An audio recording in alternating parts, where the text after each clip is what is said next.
Chapter 2 Resident Kane. I hadn't grown up in a religious household, but I prayed to a being I hoped existed. Whether it was Jesus, Buddha, Muhammad, whoever would deliver me and my family from the treachery of our patriarch, I would gladly accept. Fear was all I knew, and despite being exposed to it on a regular basis, it only made me weaker and weaker. I presumed my brother made plans to get away, but didn't have the will to fulfill that goal. I distinctly remembered locking myself in the bathroom and laying in the empty tub, holding a sharp razor, dead set on following my brother. I cut one arm from the wrist to the elbow, but I was afraid of carrying it out. In my mind, death was the ultimate suffering. I didn't apply very much pressure to the blade, so I only sliced lightly into the skin. The pain of air rushing into the wound deterred me from finishing the job. I was too weak and afraid to go any further, and only left hesitation marks in my arm that bled lightly. I recall my mom entering the bathroom and quietly wrapping my arm up, and then crying with me in the tub while Dad was passed out drunk in his chair outside. Outwardly, he seemed to be his regular self, but he took Bradley's death just about as hard as I did. I didn't understand why. The two of them were practically enemies. In the current moment, I still sat in the parlor against the front door, having been there for hours. I finally mustered up the strength to use my cell phone and saw that I had missed 2 calls from Greg and 4 calls and a slew of texts from my daughter, a 25-year-old stage actress named Lauren Kane. I had no hand in her career choice. She had a talent for plays and loved acting and writing. I opened her conversation with trembling hands and read texts that started like, "Greg said to call you," all the way up to, "Mom, where did you go?" I immediately called her, and she answered with bated breath. "Mom, everything okay? Hello?" "I'm here," I said with a clearly agitated tone. "I just made a stupid mistake, and now I'm regretting it." "Greg called me and said you went to some place in Texas. Is it the old city you grew up in?" "It's hardly a village," I corrected her as I struggled to stand up. My prosthesis was not cooperating. "You could literally fit Loeb's entire population in a hall closet." She laughed, but I could tell the tears of concern were being shed for me. "Mom, why did you go back? After everything you told me that happened?" "I'm about to lose everything, including my credibility as a competent author," I admitted. "If I don't present something good, I'll have to file for bankruptcy and retire." "If you needed the money, you could have just asked," Lauren assured me. "I'd help you." "It's not about the money. I'm primarily about passion. My career. I love my job, and it's just frustrating that I haven't been able to capture lightning in a bottle in years. I'm not only doing this to keep doing what I love, but to prove to myself I've always had it in me." "Okay, Mom. Did you bring liquor with you?" I nodded. "Yeah, and all my meds." "Mom, son of a bitch," she moaned with a thick layer of either concern or disappointment. "You need a clear head. In this place, the only thing to give me the guts to stay is these bottles," I assured her. "You're a grown woman, so am I." "At least can I be there with you?" she asked, "so you won't be alone?" I limped into the kitchen and took my typewriter and messenger bag with me. "I have to do this alone," I told her. "I love you, and I'll see you when I'm done." "I love you too, Mom," she said back with a little pecking kiss sound at the end. "Will you please call me tomorrow?" "Absolutely, baby," I said to her. I hung up and went to the front door again. Not hearing or seeing the dog outside, I took my cane and held it like a bat. The air was clear of fog, but the skies were overcast with very dark clouds, as though it could start pouring again at any second. I darted to the trunk, opened it, and took out 3 bottles of vodka, tequila, and gin, and a cooler bag full of sandwiches and veggies. Everything had been frozen before I drove here and was now thawed enough to consume. I scuttled back inside and locked the door behind me, returning to the kitchen. I didn't want to go back upstairs, but knew I still had to explore my parents' room and my old bedroom. I assumed that having experienced whatever the hell attacked me in my brother's room that looked like Bradley, that I would be preparing for the fuckery that lay before me. I thought with the power of sheer force of will I could conquer the demons I would face in this house that were in my mind. But the fuckery in this place was on a level that one, either through imbibing copious amounts of liquor that could shut down the organs of a dozen oxen, or just telling themselves it was all not real. Could not deny. It was something in the house that was alive and tangible, but at the same time embedded inside me, tattooed into my subconscious and tearing at my wounded soul with piss and vinegar.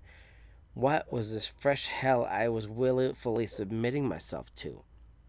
Why was I insisting I should press forth with this torment that caused me so much heartache and anxiety? I'll tell you why. The reason was, I was afraid of the house and what had begun to show me. But I was more afraid of running. That was why I stayed under my father's oppressive thumb for so long. It wasn't the fear of the world ahead that kept me from fleeing. It was a fear I would not successfully escape his grasp and end up like my brother. I realize I have only mentioned my mother in passing. That's because there isn't really much to say. She was a hard-working housewife who wanted to make our family work. But Dad was the problem, the proverbial wrench in the engine. His absurd demand for absolute control over us was all we knew. It was the hell we knew versus the unfamiliar, that which was outside the boundaries of our shallow, nightmarish existence that we were taught not to trust. If we thought the house was a bad place, wait until we got out into the world.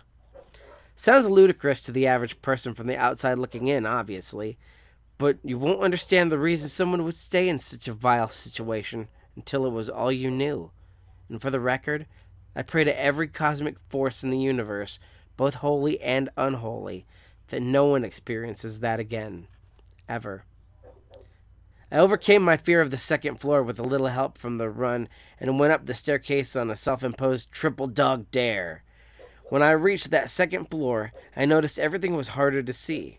The house had a generator, and I had turned it on. The light bulbs burned out, resulting in me needing to use my cell's flashlight to proceed. My brother's room was on the right. The bathroom and my room were on the left, and the master bedroom was at the end. I walked into that room first and saw nothing spectacular. The bed was still here. The sheets and covers that had once been on it were missing, as was the bureau with everything else. The closets were checked and confirmed empty, aside from a pair of work boots my dad wore very rarely when he went out and did yard work. He had 2 kids to con into it, so these were practically new. I also spotted a Bible under the bed, which confused me because, first of all, how did it get there? And second of all, Dad had always told us in this house he was God. Yeah, nobody liked that statement, us especially. I backed out and went into my old room. The doorknob was noticeably warm instead of cold like the others, and I heard a scratching noise inside. It's in your head, Sam. It's your imagination, I told myself as I pushed the door open and saw a little blonde girl scribbling away in a coloring book. I tried my best to convince myself it was made up, but she was not going away. Sam, I said aloud. The little girl turned and looked at me with big brown eyes. Right away, I realized this child was not younger me. It was an entirely different child altogether. Who was she, and why was she here? My name's Amanda, the child said. I can't talk. He'll hurt me again. Who? I asked, kneeling cautiously by her. She continued scribbling. A red crayon was clutched in her right fist, and she was coloring the sky to a cute farm theme with it. The farmers in this drawing had black circles drawn over their eyes and mouths, and the animals all had blue lines representing what looked like tears coming from their eyes. It was jarring, to say the least. Did he send you to play with me? She asked. What's your name?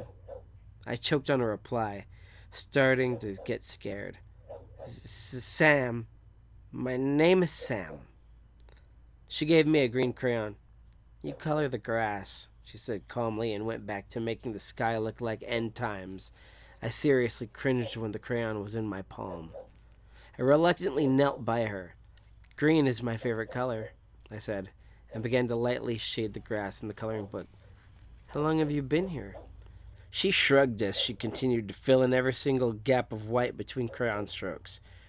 A really, really long time. My chest hurts. I looked over at her shirt front, which had been concealed by her bent posture, and saw a terrifying sight. Her little cute top had a huge blood stain on it and a hole the diameter of a pencil eraser over her heart. Clearly, she had been shot directly through the heart and bled out.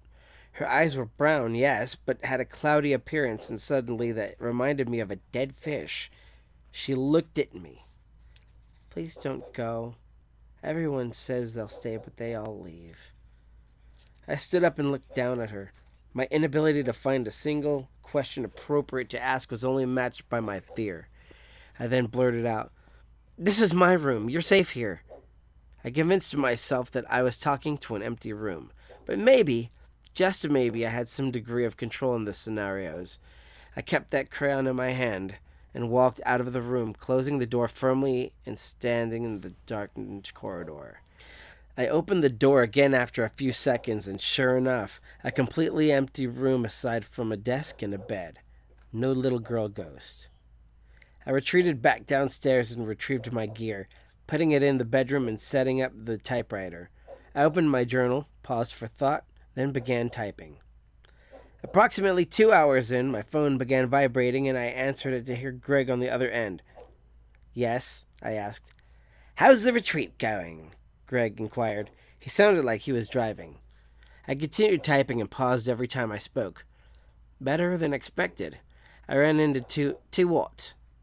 I couldn't bring myself to mention Bradley and the little girl Amanda. I just shrugged. "Two very helpful people at a gas station when coming into town." "Great," he said. "And how goes the new book?" I typed a little bit more. "I'm 4 chapters in. Each is 7 pages.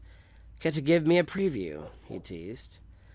I got one of the random pages from my stack and finished ones. I cleared my throat and began to read. The door swung open, and when I expected an empty room was greeted instead by a puzzling sight. The visage of a little child with a bullet wound displayed on her chest like some proof of death, accompanied by pallid skin and cloudy eyes. She asked me to play with her and handed me a green crayon. Of all the things that happened thus far, no other event caused my blood to turn to liquid nitrogen in my very veins. The child spoke to me of being left alone all the time. My pity overrode my fear of the apparition, and after coloring the page, looked to see she was nowhere to be found. Each turn to view a different end of the abode yielded less and less in the room until I found myself kneeling in the center of an empty dwelling, clutching a gray crayon. I thought I had been scribbling into a coloring book. In reality, I had been writing on the floor. I had written the name Maria Elliott. "Wow, chilling," he said in a giddy tone. "Where do you come up with this?" Would you believe me if I said it was based on actual events? He snorted. "Yeah, right. What's the name of the book?" "I can't think of one yet. Need to get it done first. So can I please resume my job?" "Sure thing," he said. "Just one more thing, and I hope you don't get mad." "Not bad news, not now," I begged in an upset tone. "What'd you do?" "Nothing bad. It wasn't me. It's the publisher. They need your first draft by Monday."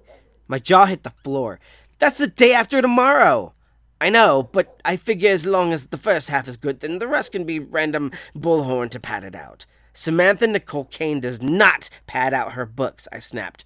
"All killer, no filler." "Come on, you can't really have that much good stuff to fill out a 300-page novel." "Clearly you don't know me," I said and proceeded to type. "Call me when you care." "Yikes," Greg commented. "All right, need anything?" "Zero interruptions," I stated flatly and continued typing. I heard him hang up and I set the phone on the desk. Deciding to take a short break, I stood and lit a cigarette. It was a posthumous finger to my dad after his oppressive rule over my life. I took a huge drag and paced around the room. I had a beige cardigan with pockets I had been wearing since I arrived here, and I took inventory of my pockets by rummaging through them until my fingers touched something I didn't recognize. I drew the item from my left pocket and was shocked. The green crayon! I heard a scream downstairs that sounded like my mom and put my ear to the door.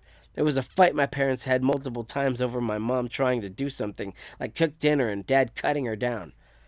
"I work a full-time job and then I have to come home to you screaming at me," Mom yelled. "You don't need to act this way." Something shattered. Dad yelled, "Nothing you do is good enough. You married me. You served me. You alcoholic bastard. Kill me then like you did that girl." "I didn't kill anybody," Dad yelled. "Girl? What What girl was Mom talking about? And how did I not hear about this before? With all the screaming that happened between them, I was baffled this was a new development. I then heard a loud smack and heard Mom scream. Someone ran into the kitchen from outside and I heard Bradley's voice. He was now punching Dad in the face and yelling for him to back off. Dad swung back and did not pull his punches. Bradley stood his ground, though, and endured the thrashing from Dad, who really laid into him. I opened the door and saw Bradley come up the stairs and enter his room with an angry look on his face, slamming the door. Dad followed him and took off his belt, kicking his way in. I snuck over to Bradley's room and peeked through the cracked door. Dad knocked him out and wrapped the belt tightly around my brother's neck and dragged him to the closet where he proceeded to scream insults at Bradley and strike him with the buckle of the belt. Bradley returned insults for a while, but then yelled for him to stop and eventually began begging him. Dad left the room, putting his belt back on drunkenly while I heard my brother whimper in his room. I daringly slunk over to Bradley's room and saw him sitting on his bed bawling. I sat next to him and he hugged me. After catching a glimpse of myself in his room mirror, I saw that I was 12 years old again. He looked at my stomach rather than my eyes because that was about where my height was back then. "I love you so much," I said, breaking down as I held his hand. "Please be strong." "You can only be so strong for so long before you break, Sammy," he told me. I kissed his forehead, and then he disintegrated into dust. His entire room became pitch black and empty, and when the light returned, I was sitting on his bed while police questioned my parents.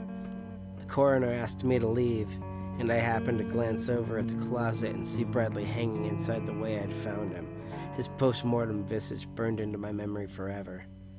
I was sickened to my stomach and went back to my room to see that little girl with the cut throat, Amanda, looking at me from the corner of the room, curled into a tiny ball with her chin resting on her knees.